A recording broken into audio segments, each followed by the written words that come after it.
बोलो सतगुरुदेव की जय हो।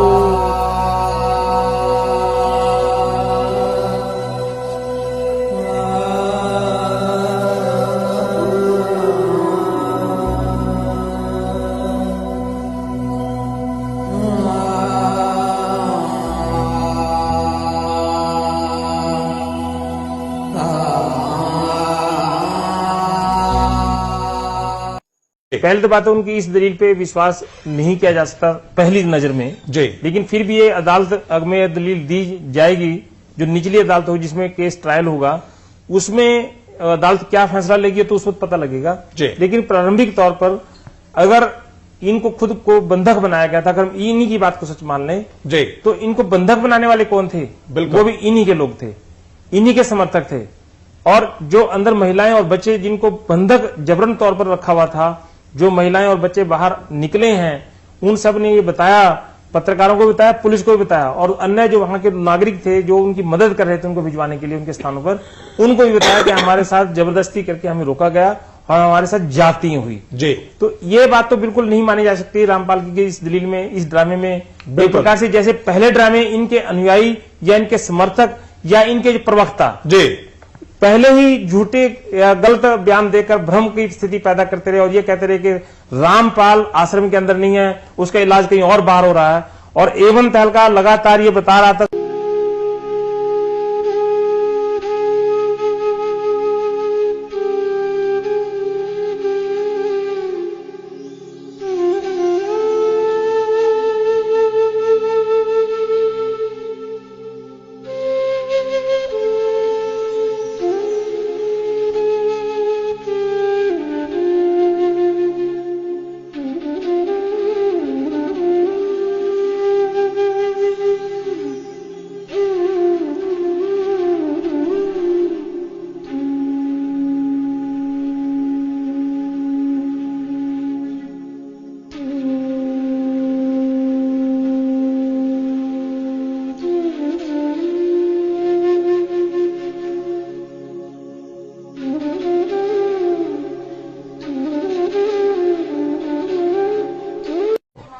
हमारे साथ संत रामपाल जी के भाई महेंद्र दास भी मौजूद हैं। इनसे जानेंगे, महेंद्र दास जी, अचानक से हालात काफी बिगड़ते नजर आ रहे हैं, तो ऐसे तो काफी नुकसान होने की आशंका है। ऐसा हम तो शांतिपूर्ण तरीके से बैठे हैं, अपने आश्रम के अंदर हैं और ये बल प्रयोग करना चाहते हैं, हमें नाजायज तंग कर रहे हैं। लेकिन आश्रम के लोग भी जैसे टकराव की स्थिति में नजर आ रहे हैं, तो क्या कोई बीच का रास्ता नहीं निकल सकता? बीच का तो यही है कि माननीय न्यायाधीश को चाहिए कि अपने पर विचार करे। हमको डकैत नहीं है, इतना बड़ा ये केस नहीं है, एक कोर्ट की अवमानना केस उन्होंने खुद बनाया और खुद सुन रहे हैं, इसमें न्याय की उम्मीद है। लेकिन जिस तरह से पुलिस कह रही है यहाँ तो गिरफ्तारी करनी पड़ेगी क्योंकि हाईकोर्ट के आदेश हैं, तो क्या संत रामपाल आत्मसमर्पण कर सकते हैं? अब वो यहाँ है ही नहीं, स्वास्थ्य इलाज करवा रहे हैं, बाहर गए हैं, उनको बाहर शिफ्ट कर दिया हमने परसों। लेकिन क्या वो आत्मसमर्पण करने के लिए तैयार हो जाएंगे? अगर हमारी हाई कोर्ट में बेल कैंसिल करते हैं तो नहीं होंगे, तो नाजायज बेल कैंसिल करने जा रहे हैं। आज उस पर सुनवाई है। अब उस केस का इस अवमानना से क्या लिंक था? ये अवमानना बनाई इसीलिए गई थी कि उस बेल कैंसिल करके अंदर ठोक दें। एक सबसे बड़ा सवाल यही है कि आपका कहना है कि संत रामपाल आश्रम के अंदर मौजूद नहीं है। अगर संत रामपाल आश्रम के अंदर मौजूद नहीं है तो क्यों फिर पुलिस को रोका जा रहा है? पुलिस अगर जाकर के चेक करती है संत रामपाल नहीं होंगे तो पुलिस वापस चली जाएगी।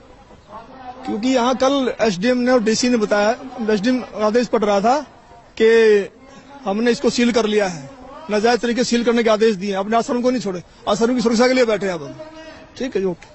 तो ये थे महेंद्र दास, संत रामपाल के भाई हैं और जो आश्रम के प्रवक्ता राज कपूर ने हमसे बात की। इनका कहना है कि आश्रम के लोग किसी भी हाल में पीछे नहीं हटेंगे, यानी कि अगर पुलिस आगे जाएगी तो इनका कहना है कि यह लोग अपनी जान तक देने के लिए तैयार हैं। यानी कि सीधा सीधा कह सकते हैं कि टकराव की स्थिति यहाँ पर पैदा हो चुकी है।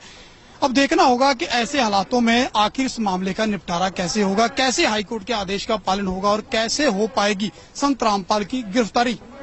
कैमरामैन सुमित क्लियर के साथ Nripinder Singh Brar, ABP news, Barwala, Hisar.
Report आ चुकी है, आपको मेडिकल रिपोर्ट आ चुकी है, उसमें है कि आप बिल्कुल सही है, लेकिन स्क्वाड को गुमराह कहीं न कहीं किया गया। ये कहा जाता रहा कि आप अस्वस्थ है, जिसकी वजह से कोर्ट में पेश नहीं हो पाए। अब स्वस्थ हो गया, मैं पहले बीमार था। रामपाल जी, आपकी जो बेल एप्लीकेशन थी वो भी अब रिजेक्ट कर दी गई है, जो 2008 में आपको बेल मिली थी कोर्ट की तरफ से, उसके बारे में क्या कहना है? धन्यवाद। जो पूरा विवाद हुआ उसमें 6 लोगों की जान गई, आपको कोई अफसोस है उस बात का? बहुत अफसोस है जी। नहीं, जो आपने अपने अनुयायियों को जिम्मेदार ढाल कौन है बनाया इस चीज़ का? और आप पीछे छुपे रहे, मैंने किसी को नहीं, वो आप सही मानते हैं? मैंने नहीं बनाया किसी को, वो अपने आप ही बन रहे थे, मुझे भी रोक रखा था। आपके ऊपर इतने इल्जाम है सर, आपके ऊपर इतने इल्जाम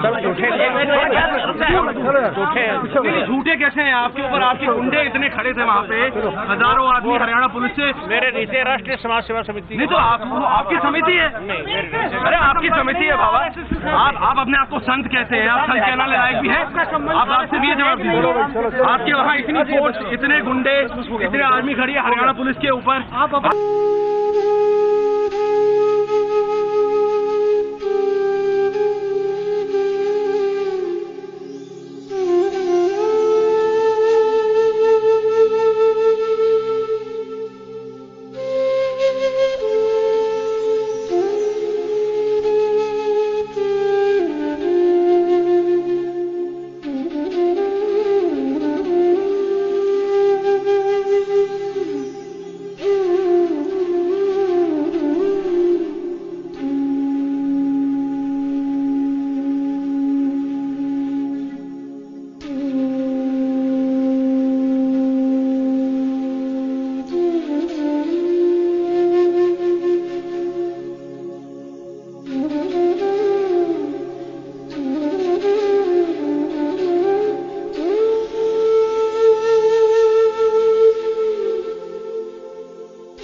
सर्वा संगत से मेरा आदेश है कि जो भी कार्रवाई की जा रही है, जैसे कोई समागम मनाया जाता है या कोई और कार्रवाई हो रही है, ये मेरे आदेश से ये सब भगत कर रहे हैं, जिनकी जो मैंने कमेटी बना रखी है।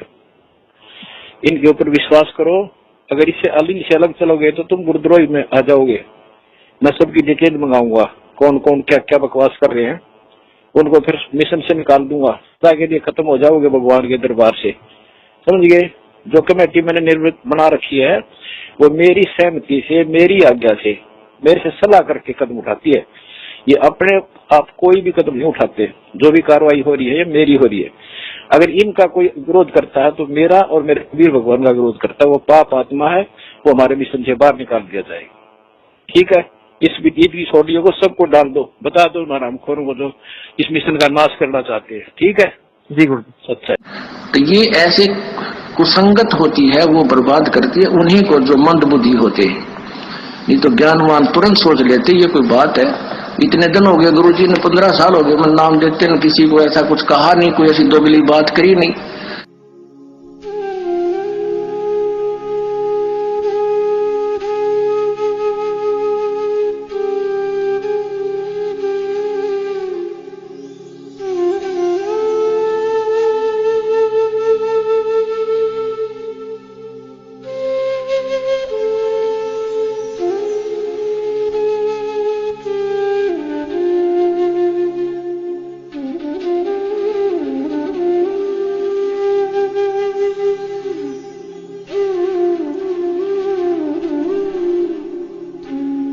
इस बारे में आपकी क्या राय है? हमारा संत रामपाल जी को और उसकी संगत को बहुत बहुत धन्यवाद। और उन्होंने हमें आज 11 लाख रुपए चंदा देकर भी आंदोलन में भी मदद की। और मैं तो ये कहना चाहूंगा कि संत रामपाल जी के ऊपर भी जो जुल्म हुए, और उस जुल्म को जब वे उनके दर्शन करने उनके शरणार्थी जाते हैं तो उस पर भी तमाम अत्याचार किए जाते हैं, लाठियां बरसाई जाती है। सरकार उनको तंग कर रही, और जो आर्य समाज के और उनके बीच में डिस्प्यूट है उसको भी दूर कराने की कोशिश करेंगे, क्योंकि हम खुद आर्य समाजी हैं।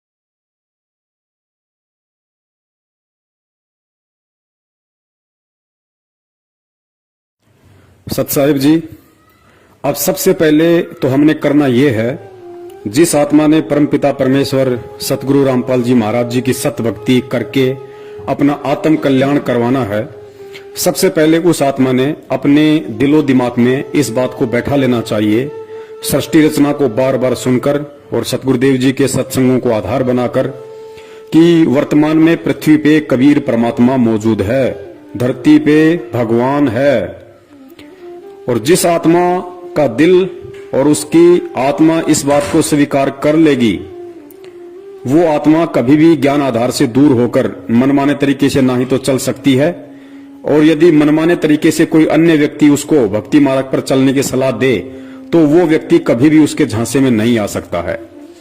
क्योंकि सतगुरुदेव जी ने बताया कि जब तक आप अपने गुरु को परमात्मा के रूप में नहीं देखोगे तब तक तो आपकी भक्ति शुरू भी नहीं होती है, चाहे आपने कोई सा भी नाम ले रखा है। तो सबसे पहले तो हमने आदरणीय गरीबदास जी महाराज जी की जो वाणी है कि गुरु को मानुष कर जानते ते नर कहिए अंध और मैं दुखी संसार में आ गए यम के फंद, अपने ऊपर इस वाणी को बिल्कुल भी लागू नहीं होने देना है। क्यों? क्योंकि हमने गुरु को मानुष नहीं समझना है, ना ही मानना है।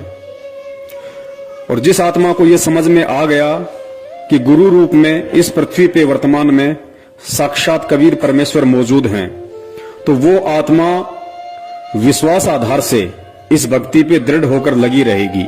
फिर उस आत्मा को चाहे कोई कितना ही भ्रमित करने की कोशिश करे, उसे कोई कितने ही उल्टे सीधे आदेश सुनाए, उसे कोई कितना ही डराए धमकाए, वो आत्मा ज्ञान आधार के विपरीत नहीं चल सकती है। तो सबसे पहले हमने ये देखना है कि हिसार जेल में जो बैठे हैं वे सतगुरु रामपाल जी महाराज जी नहीं बल्कि कबीर परमेश्वर हैं।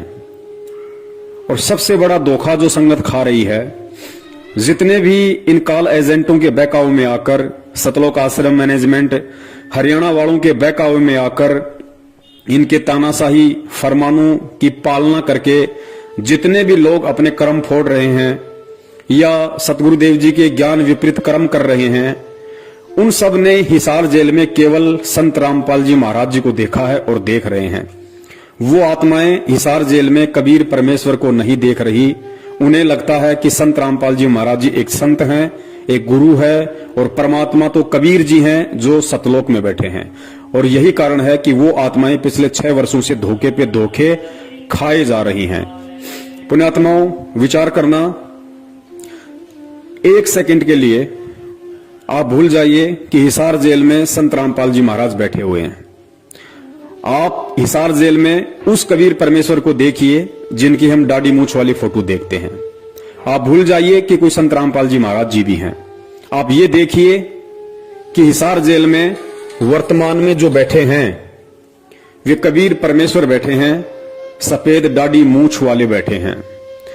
और जब आप उस कबीर परमेश्वर को सफेद दाढ़ी मूंछ वाले रूप में हिसार जेल में बैठा हुआ देखेंगे, और उसके बाद यदि आपसे कोई कहे कि हिसार जेल से कबीर परमेश्वर जी के आदेश आए हैं कि हमने हरियाणा की कांग्रेस सरकार को वोट डालना है, बीजेपी को हराना है, उसके 6 महीने बाद में आदेश आए कि हमने दिल्ली में केजरीवाल को हराना है और नरेंद्र मोदी की बीजेपी वाली पार्टी को जिताना है, जैसा कि सतलोक आश्रम मैनेजमेंट हरियाणा वालों ने ये सब नाटक किए हैं। संगत से कभी कांग्रेस को वोट डलवाए हैं तो कभी बीजेपी को वोट डलवाए हैं।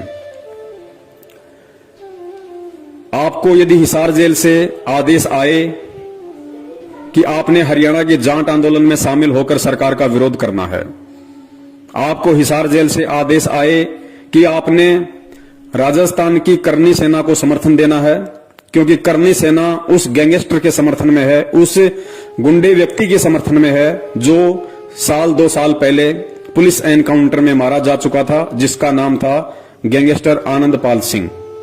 क्या आप एक गैंगस्टर के समर्थन में उसकी सीबीआई जांच में खड़े हो सकते हैं जब आपकी अंतरात्मा इस बात को जान रही है कि हिसार जेल में साक्षात कबीर परमेश्वर दाढ़ी मूंछ वाले बैठे हैं?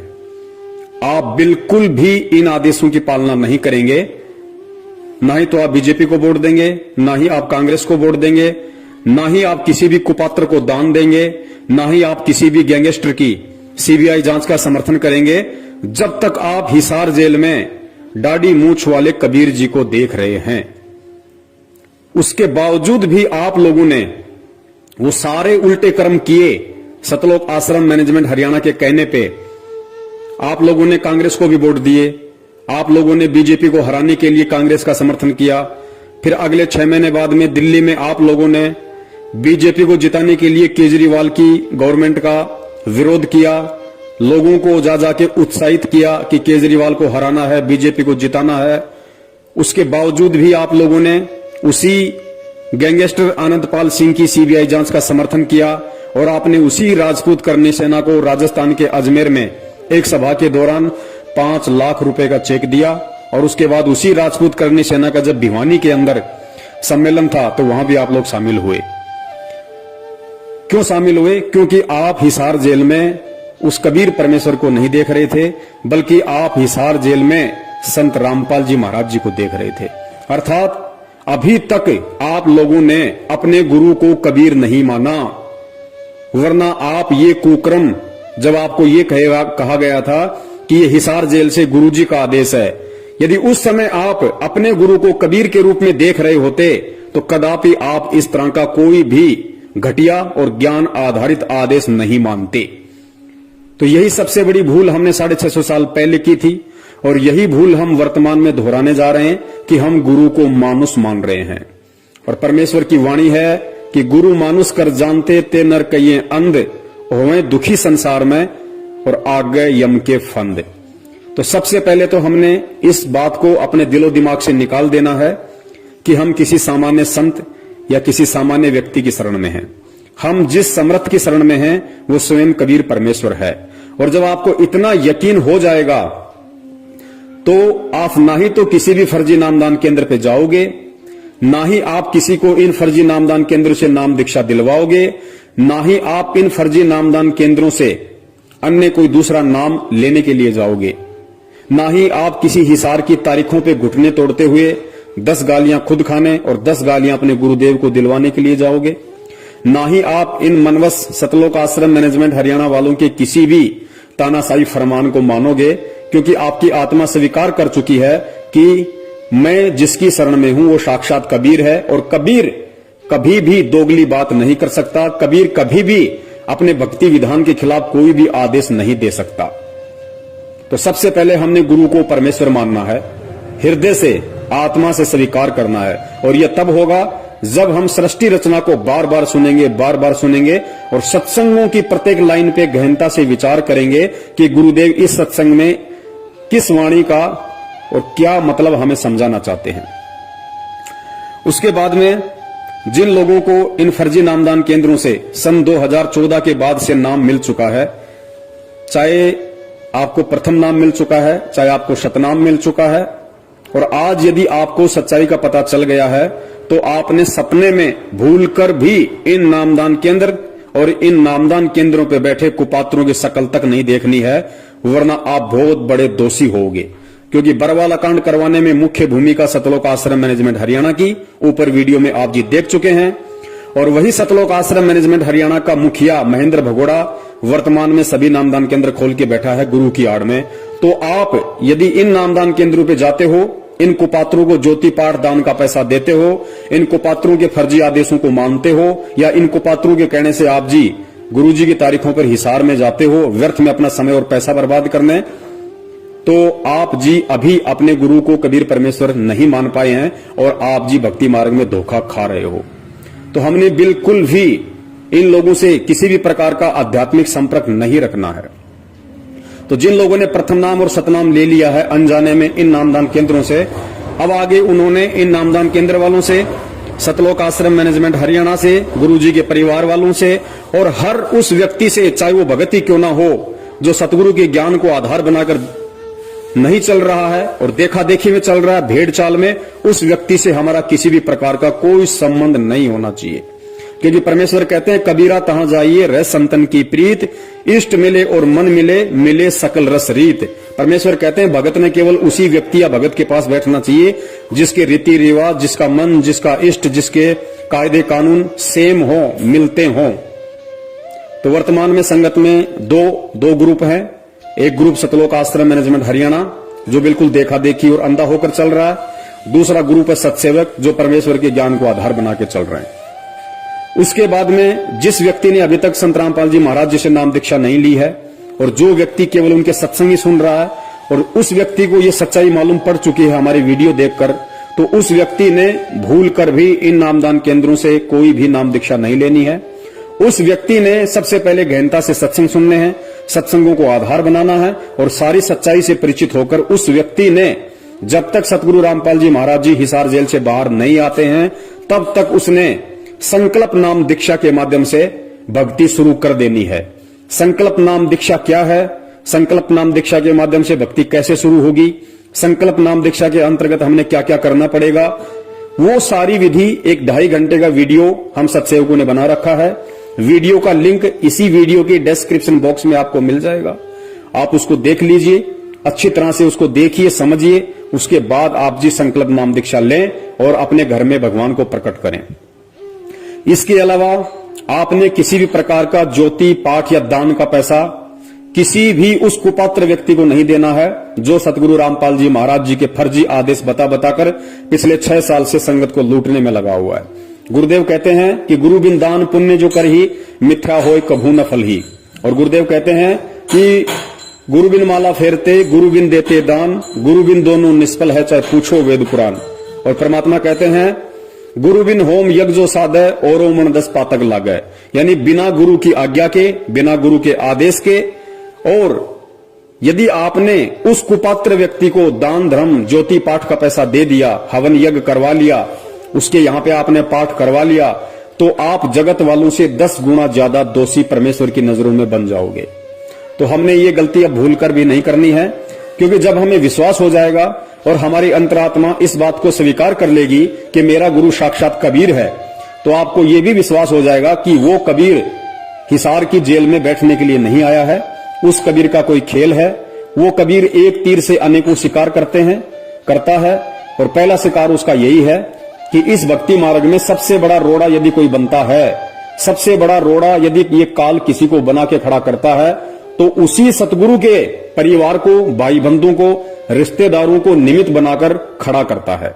तो सतगुरु रामपाल जी महाराज जी ने सबसे पहले इस सतलोक आश्रम मैनेजमेंट हरियाणा अपने परिवार वाले, अपने रिश्तेदार, जो भी ये मैनेजमेंट है, जितने भी कोऑर्डिनेटर हैं, नामदान संचालक है, इन सबको ज्ञान आधार से प्रत्येक भगत के हृदय में ये जमा देना है कि हमने यदि भक्ति करनी है, यदि कबीर की भक्ति करनी है, हमने यदि सतलोक जाना है, तो हमने केवल और केवल अपने सतगुरुदेव जी के वचन और उनके ज्ञान को ही आधार बनाकर चलना पड़ेगा। और सतगुरु का उसके सत्संगों के अतिरिक्त अन्य कोई भी किसी प्रकार का आदेश नहीं होता है। सतगुरु का जो भी आदेश है वो उनका सत्संग है। सत्संगों से बाहर सतगुरु कभी भी दोगली बात करते हुए अन्य आदेश नहीं देता है। जिस प्रकार इन लोगों ने उसी कबीर परमेश्वर का नाम लेकर हमसे राजनीतियां करवा दी, हमसे आरक्षणबाजियां करवा दी, हमें अनेक प्रकार के सामाजिक संगठनों के धरनों में बैठा दिया, हमसे राजनीतिक पार्टियों का समर्थन और उनकी वोटिंग के लिए गली गली गांव गांव जाकर हाथ फैलवा दिए, हमारे से गुंडों की सीबीआई जांच करवा दी, कुपात्रों को लाखों की संख्या में, करोड़ों में दान दिलवा दिया। तो हमने अब ये गलतियां बिल्कुल भी नहीं करनी है। उसके बाद जिस आत्मा ने ज्योति या पाठ करवाना है या जिसकी इच्छा है, क्योंकि परमेश्वर कहते हैं कि साल में एक बार पाठ का संकल्प अवश्य करवाना चाहिए। तो साल में एक बार का मतलब है, वर्तमान में गुरुदेव जेल में है, आज हमारे बीच में शरीर रूप में नहीं है, तो परमेश्वर ने उसकी विधि बता रखी है। परमेश्वर ने कहा कि साधु भूखा भाव का, धन का भूखा नाही, और जो कोई धन का भूखा वो साधु भी नहीं। यानी जो असल में संत होगा, सतगुरु होगा, जो कबीर होगा, वो माया का भूखा नहीं होता, वो धन का पैसे का भूखा नहीं होता, वो केवल भाव का भूखा होता है। तो हमने जहां अपने घर में परमेश्वर का दरबार लगा रखा है, वहां पे हमने दंडवत प्रणाम करके, यदि हमने ज्योति संकल्प करनी है तो हम ज्योति की प्रार्थना करेंगे, यदि हमने पाठ का संकल्प करना है तो हम पाठ का संकल्प करेंगे, और परमेश्वर को दंडवत करके हम ये प्रार्थना करेंगे कि हे परमपिता परमेश्वर, आपका दास या दासी आप जी के चरणों में ज्योति का संकल्प करता है। हे परमेश्वर, इस दास के इस संकल्प को स्वीकार करें, और परमात्मा जिस दिन आप साक्षात हमें दर्शन देंगे, जब आप आश्रम में आएंगे, परमेश्वर उस समय, आज मैं जो संकल्प कर रहा हूं आपकी प्रेरणा से, परमेश्वर उस समय जो भी पैसा आप बताएंगे, आप कहेंगे, उतना पैसा मैं आप जी के कर कमलों में दूंगा। तो साधु भूखा भाव का, धन का भूखा नहीं। परमेश्वर अंतर्यामी होता है, घट घट का वासी होता है। इस तरीके से हमने ज्योति पाठ का संकल्प करना है। सेम लाभ परमात्मा देंगे, क्योंकि ये सतगुरु का वचन है और भक्ति मार्ग में सतगुरु का वचन ही सर्वोपरि होता है, सर्वोत्तम होता है और सतगुरु का वचन ही उनके सत्संग होते हैं। इसके अलावा सतगुरु का यदि कोई सबसे बड़ा आदेश है तो सतगुरु के द्वारा हमें जो नित्य नियम दिया गया है वो सतगुरु का सबसे बड़ा आदेश है। हम सुबह सुबह जो नित्य नियम करते हैं वो केवल हमारे लिए आदेश है, सतगुरु का वो हमारे लिए आदेश है।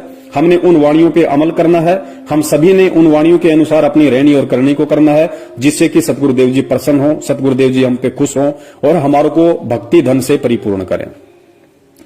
तो आपने इस तरीके से जब तक सतगुरु रामपाल जी महाराज जी हिसार जेल से बाहर नहीं आ जाते हैं तब तक आपने इस ज्ञान को आधार बना के रखना है।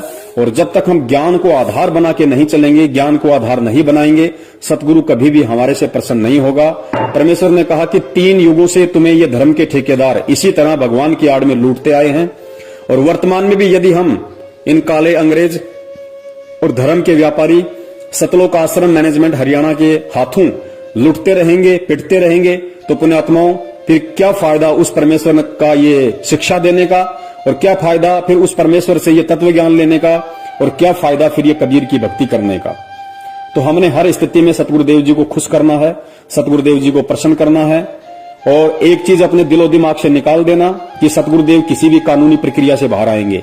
सतगुरु यदि बाहर आएगा तो अपने बच्चों को ज्ञान आधार से चलता हुआ देखकर आएगा, क्योंकि यदि हम अपने गुरु को कबीर मान रहे हैं और मान चुके हैं तो ये भी निश्चित है कि इस दुनिया की कोई भी जेल उस कबीर को 4 दीवारी में कैद करके नहीं रख सकती। वो कबीर अनंत कलाओं का स्वामी है, वो एक रूप में जेल में है, दूसरे रूप में हम सबके घर में और घट में विराजमान है, तीसरे रूप में वो सतलोक में बैठा हुआ है। और परमेश्वर भी कहते हैं कि मोकू कहां ढूंढे रे बंदे, मैं तो तेरे पास में। परमेश्वर हमें रोज संध्या आरती में पढ़ाते हैं कि घट ही में गंगा, घट ही में यमुना और घट ही में है जगदीश, सतगुरु तारेंगे। तो जब तक हम इन वाणियों पर विश्वास और अमल नहीं करेंगे और हम उस कबीर परमेश्वर को, उस गुरुदेव को यदि हम अपनी अज्ञानता और मूर्खता के चलते हम उनको नामदान केंद्रों पे देखेंगे, हम उनको हिसार में देखेंगे, हम उनको मैनेजमेंट के जो कि काल एजेंट है उसके सत्संगों में देखेंगे, तो पुण्यात्माओं हम कभी भी उस परमात्मा के दिल में जगह नहीं बना पाएंगे और कभी भी हम ज्ञान आधार से इस भक्ति पे नहीं चल पाएंगे। और जब तक हम ये दोनों गलतियां करते रहेंगे परमात्मा कभी भी हम पे प्रसन्न नहीं होगा। तो आप सभी ने इस ज्ञान को आधार बनाकर सतगुरुदेव जी को प्रसन्न करना है और अपने भक्ति धन को बचा के रखना है। कोई भी काल एजेंट, कोई भी काल का दूत हमें किसी भी मोड़ पे कोई भी उल्टा आदेश बताकर लूट ना सके। सतगुरुदेव जी ने तो एक समय यहां तक कहा था अपने बच्चों पे विश्वास करके कि बच्चों, जिस व्यक्ति ने 2 से 3 साल तक इस ज्ञान को सुन लिया उसको ब्रह्मा विष्णु महेश भी आ जाए तो उसको भ्रमित नहीं कर सकता। जबकि हम देख रहे हैं कि जिन व्यक्तियों ने 10-10 साल से नाम ले रखा, 20-20 साल से नाम ले रखा है, उनको ब्रह्मा विष्णु महेश तो छोड़िए, ब्रह्मा विष्णु महेश के नाखून के बराबर भी जो नहीं है सतलोक आश्रम मैनेजमेंट हरियाणा, ये पिछले 6 साल से किस कदर उन भक्तों की दुर्गति करवा रहा है, उनको ज्ञान के विपरीत चलवा रहा है। तो फिर हम कब उस लायक बनेंगे जिस लायक हमें सतगुरु यहां पे ज्ञान देकर बनाने आए हैं।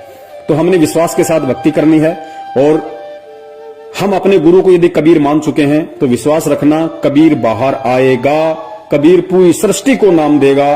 कबीर का वचन है, कबीर ने कबीर सागर में लिखवा दिया था कि धर्मदास, जब वो 5505 वर्ष वाला समय बीत जाएगा उसके बाद एक समय ऐसा आएगा जब पूरी सृष्टि मेरे से नाम लेगी, हर घर में सतनामी होंगे।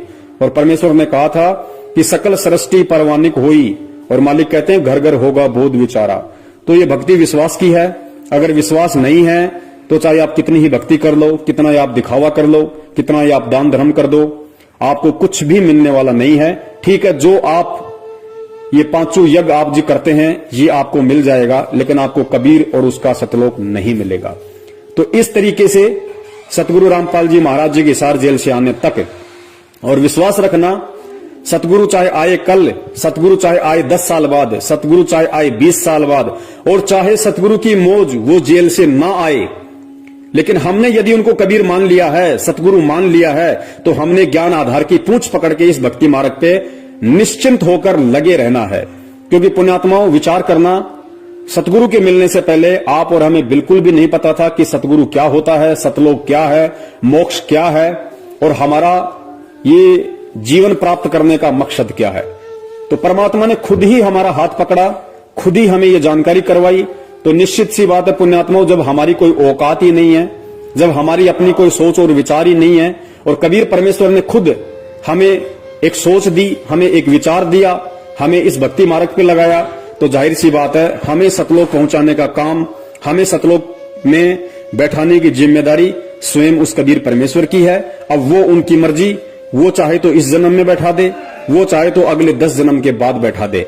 हमें बिल्कुल भी इस बात की चिंता नहीं करनी है, क्योंकि हम अपना सब कुछ कबीर परमेश्वर को सौंप चुके हैं। ऐसा नहीं है कि हम आज पहली बार उस कबीर परमेश्वर की शरण में आए हैं।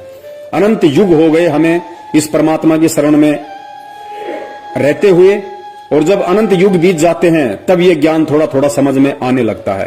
क्योंकि परमेश्वर ने मीराबाई के लिए कहा था कि साधु से ती मस्करी, चोरा नाल खुशहाल, मल अखाड़ा जीतेंगे ये युगों युगों के माल।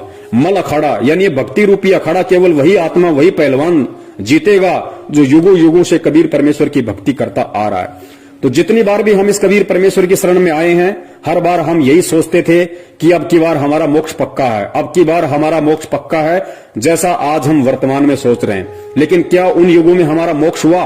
नहीं हुआ। हमारे चाहने से कुछ नहीं होगा, क्योंकि परमेश्वर कहते हैं कि मनु मनोरथ ना कीजिए, तेरा किया ना होए, जय पानी से घी निकले तो लूखा खाए ना कोई। तो जब हमने अपना तन मन धन सब कबीर परमेश्वर को सौंप दिया है, तो हमने निश्चिंत हो जाना चाहिए कि वो परमेश्वर अब हमें 84 लाख योनियों में नहीं जाने देगा। जब तक हम पार नहीं हो जाते, जब तक हम सतलोक में नहीं पहुंच जाते, तब तक वो परमेश्वर हमें मानव जन्म देकर अपनी शरण में लेता रहेगा।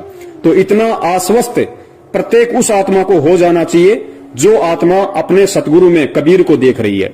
और यदि कोई अपने गुरु को संत रामपाल मान रही है, उन्हें एक मां के पेट से जन्म लिया हुआ जीव मान रही है, उन्हें मानुष समझ रही है, उस आत्मा की तो फिर दास कुछ नहीं कह सकता।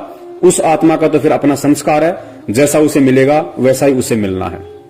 दास यहां जो बात कर रहा है, जो बता रहा है, वो केवल उस ज्ञान आधारी आत्मा के लिए बता रहा है जो आत्मा इस भक्ति मार्ग पर ज्ञान को आधार बनाकर और अपने मोक्ष प्राप्ति के मकसद से जुड़ी है या फिर आगे जुड़ने वाली है।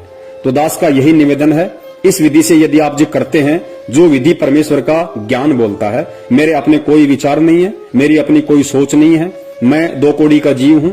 आज अगर मैं कुछ बोल पा रहा हूं तो केवल परमेश्वर की रजा से, उन्हीं के ज्ञान आधार अनुसार बोल पा रहा हूं। दास की स्थिति केवल वैसी है जैसा कि कहते हैं कि अल्लाह मेहरबान तो गधा पहलवान, इससे बढ़कर कोई औकात नहीं है। जिस भाई को उचित लगे वो सतगुरु रामपाल जी महाराज जी के इसार जेल से आने तक इस विधि से इस सत भक्ति मार्ग पे लगा रहे, और जिस भाई को नहीं मानना है तो भक्ति मार्ग में किसी पे कोई बाध्यता नहीं है। परमेश्वर ने आत्माओं को सतलोक में भी स्वतंत्र रखा हुआ था, और परमेश्वर ने यहाँ भी आत्माओं को स्वतंत्र रखा हुआ है। और काल भगवान के साथ वचन था, काल ने कहा था कि परमात्मा आप धरती पे जाओगे, अपना ज्ञान प्रचार करोगे, जो आपके ज्ञान को समझकर आपको स्वीकार करे वो आपका, और जो आपके ज्ञान को स्वीकार ना करके आपको स्वीकार ना करे वो परमेश्वर मेरा, आप जबरदस्ती किसी को ना ले जाना। और सतलोक में भी यही था, परमात्मा ने हम सभी आत्माओं को स्वतंत्र रखा हुआ था। जब काल ने कहा कि परमात्मा मुझे ये आत्माएं दे दो, तो परमेश्वर ने उसको मना कर दिया कि सब कुछ दे सकता हूं, और ब्रह्मांड चाहिए तो और ले ले, लेकिन ये आत्मा मेरा निज अंश है, ये मैं तुझे नहीं दे सकता। हाँ, यदि कोई आत्मा अपनी स्वेच्छा से तेरे साथ में जाना चाहे तो वो तू ले जा सकता है। इसका मतलब परमात्मा ने वहां पे भी आत्मा को स्वतंत्र रखा हुआ है। और वहां जब आत्माओं ने उस स्वतंत्रता का दुरुपयोग किया, नाजायज फायदा उठाया, तो उसका जो परिणाम है, जो सजा है, आज हम यहाँ अनंत युगों से गधे, कुत्ते और सुअर बनकर भोग रहे हैं। और वर्तमान में भी उसी परमात्मा ने हमें स्वतंत्र रखा हुआ है। और स्पेशली हिसार जेल जाने के बाद तो हम सबको खुला छोड़ दिया, बिल्कुल हमें अपने से अलग कर दिया कि अब तुम केवल मेरे द्वारा दिए गए ज्ञान को आधार बनाकर चलो, और ये साबित करो कि तुम कितना मुझे पहचान पाए, कितना तुम इस भक्ति मार्ग को पहचान पाए, और कितना अभी तुम सतलोक जाने के लिए तैयार हुए हो। तो आत्मा आज भी स्वतंत्र है, और स्वतंत्रता का ये फायदा काल उठा रहा है कि काल अपना चाल खेलकर, अपना दाव खेलकर इन आत्माओं को उसी गुरु की आड़ में, उसी गुरु के नाम से कभी राजनीति करवाता है, कभी आरक्षणबाजी करवाता है, कभी गुंडों की सीबीआई जांच करवाता है, कभी मनमाने तरीके से ज्योति पाठ करवाता है, तो दान का पैसा लेता है, जो कि सतगुरु के भक्ति विधान में बिल्कुल भी नहीं है। तो समझना आप लोगों ने है, विचार आप लोगों ने करना है किस तरह से, किस विधि से आपने परमेश्वर को खुश करना है और अपना ये अनमोल मानव जीवन सफल बनाना है।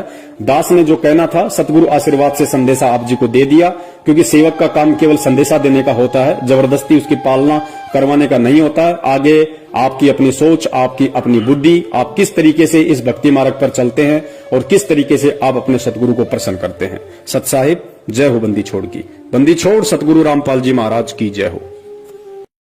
साहेब जी सतगुरुदेव की जय हो। जगत गुरु तत्वदर्शी संत रामपाल जी महाराज की जय हो। बंदी छोड़ जग परम पिता परमात्मा केशव कबीर साहेब की जय हो। बंदी छोड़ जगत गुरु तत्वदर्शी संत रामपाल जी महाराज की जय हो। सत साहेब जी। जयपुर वाले पवन भगत तन कर दिया पर्दा फास, रे घबराना नहीं। जयपुर वाले पवन भगत तन कर दिया पर्दा फास, रे घबराना नहीं। तेरी भली करेंगे संत राम पाल, घबराना नहीं। तेरी भली करेंगे संत राम पाल, घबराना नहीं। बरवाड़ा का कांड करणी रही उनका नाम बताया। मैनेजमेंट और सेवा समिति ने ऐसा जुल्म कमाया। मैनेजमेंट और सेवा समिति ने ऐसा कहर कमाया। दूत काल के बन गए भगत भाई, दूत काल के बन गए भगत भाई। करके गुरु को बदनाम, रे घबराना नहीं। जयपुर वाले पवन भगत तन कर दिया पर्दा फास, रे घबराना नहीं। तेरी भली करेंगे संत राम पाल, घबराना नहीं। जगत गुरु संत राम पाल जी जाते जाते बता गए, सेवा समिति मेरी नहीं आ, मीडिया में सब सुना गए। जो भी जुल्म करा मेरे पर, जो भी जुल्म करा मेरे पैवा, सब मैनेजमेंट का काम, रे घबराना नहीं। जयपुर वाले पवन भगत तन कर दिया पर्दा फास, रे घबराना नहीं। तेरी भली करेंगे संत राम पाल, घबराना नहीं। छुपा रहा मैं मार यूं देते, अखबारों में लिख दिया। बना बनाया मेरा घर उजाड़ा, प्रशासन को बयान दिया। बना बनाया मेरा घर उजाड़ा, प्रशासन को बयान दिया। मैनेजमेंट और सेवा समिति ने, मैनेजमेंट और सेवा समिति ने कर दिया जीना हराम, रे घबराना नहीं। जयपुर वाले पवन भगत तन कर दिया पर्दा फास, रे घबराना नहीं। तेरी भली करेंगे संत राम पाल, घबराना नहीं। पुलिस रिमांड में रामपाल जी ने सीधे तौर पर नाम धरा। राम कुमार डाका बलजीत राजेंद्र ने जुल्म करा। राम कुमार डाका बलजीत राजेंद्र ने जुल्म करा। राज कपूर साथ में शामिल, राज कपूर साथ में शामिल। कर बरवाड़ा का कांड, रे घबराना नहीं। जयपुर वाले पवन भगत तन कर दिया पर्दा फास, रे घबराना नहीं। तेरी भली करेंगे संत राम पाल, घबराना नहीं। जगत गुरु को झूठ बताया मैनेजमेंट वालों ने, निर्दोष गुरु को दोषी बनाया इस सेवा समिति वालों ने। निर्दोष गुरु को दोषी बनाया सेवा समिति वालों ने। सजा करा कर उम्र कैद की, सजा करा कर उम्र कैद की। करे गुरु जी पे एहसान, रहे घबराना नहीं। जयपुर वाले पवन भगत तन कर दिया पर्दा फास, रहे घबराना नहीं। तेरी भली करेंगे संत राम पाल, घबराना नहीं। तेरी भली करेंगे संत राम पाल, घबराना नहीं। रामपाल मेरा सच्चा सतगुरु जिसने पड़ की तोड़ निभानी। रामपाल मेरा सच्चा सतगुरु, जिसने पड़गी तोड़ निभानी। जीते जी मेरे रामपाल ने दे दी है कुर्बानी। जीते जी मेरे रामपाल ने देती है कुर्बानी।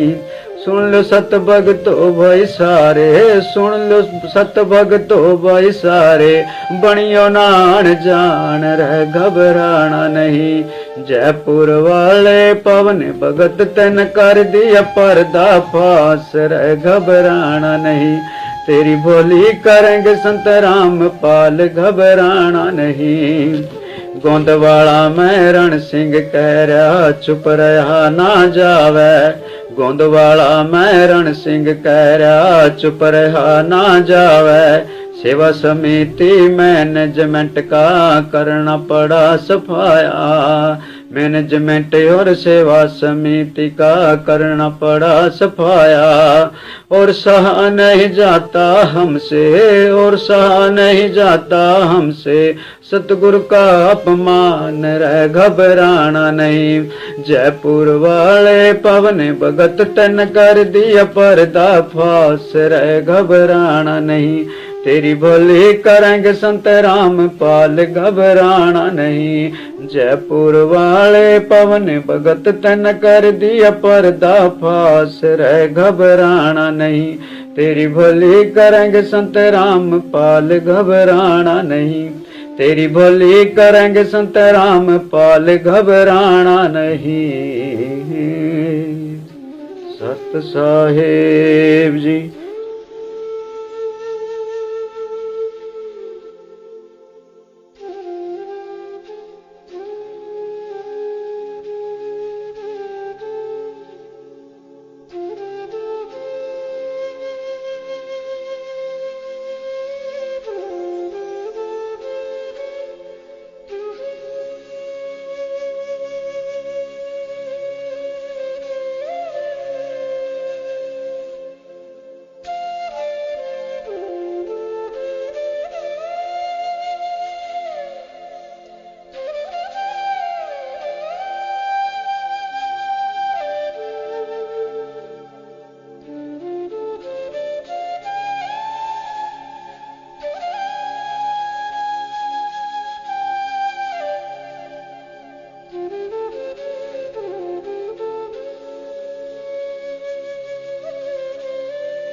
बोलो सतगुरुदेव की जय हो।